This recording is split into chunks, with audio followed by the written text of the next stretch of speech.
आज जब हम खुली हवा में सांस लेते हैं, जब हम बिना डर अपने सपने देखते हैं, तो एक सवाल खुद से पूछना जरूरी है। क्या हम जानते हैं कि वंदे मातरम वास्तव में क्या है? ये सिर्फ दो शब्द नहीं है, ये भारत की आत्मा की आवाज है। थोड़ा पीछे चलिए। उस समय में जब भारत आजाद नहीं था, चारों ओर डर था, हर गली में सन्नाटा, हर दिल में दर्द। लेकिन उस अंधेरे में भी एक आवाज जन्म ले रही थी, धीमी मगर ताकतवर, वंदे मातरम।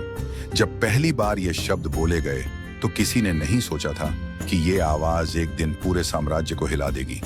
इस गीत में न सिर्फ शब्द थे, बल्कि भारत माँ की ममता थी, उसकी मिट्टी की खुशबू थी और उसकी आजादी का सपना था। सुजलां सुफलां, इन पंक्तियों में खेतों की हरियाली थी, नदियों की शांति थी और माँ का आंचल था। लोग इसे गाते नहीं थे, महसूस करते थे। अंग्रेज सरकार इस गीत से डरती थी, क्योंकि ये तलवार नहीं उठाता था, लेकिन आत्मा जगा देता था।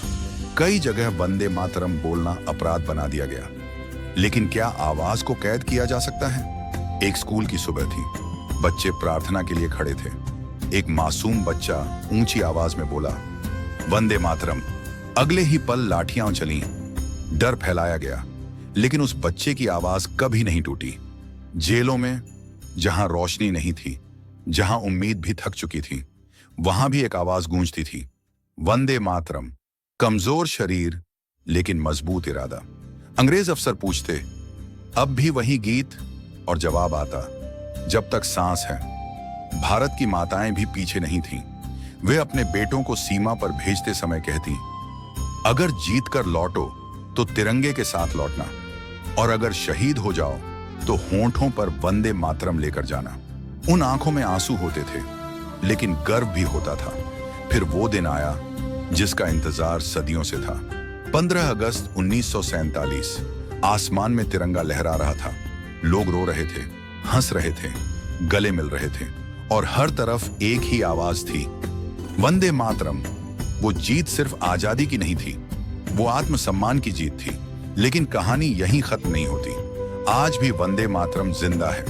जब कोई सैनिक सीमा पर रात भर जागता है, वो वंदे मातरम है। जब कोई किसान धूप में पसीना बहाता है, वो वंदे मातरम है।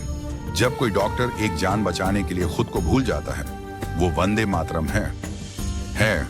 और जब कोई बच्चा ईमानदारी से अपने देश से प्यार करना सीखता है, वही है सच्चा वंदे मातरम। आज हम आजाद हैं, लेकिन हमारी जिम्मेदारी भी उतनी ही बड़ी है।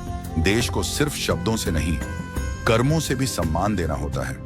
तो जब अगली बार आप वंदे मातरम बोलें, तो सिर्फ बोलिए मत, महसूस कीजिए, क्योंकि वंदे मातरम एक गीत नहीं, ये भारत की धड़कन है।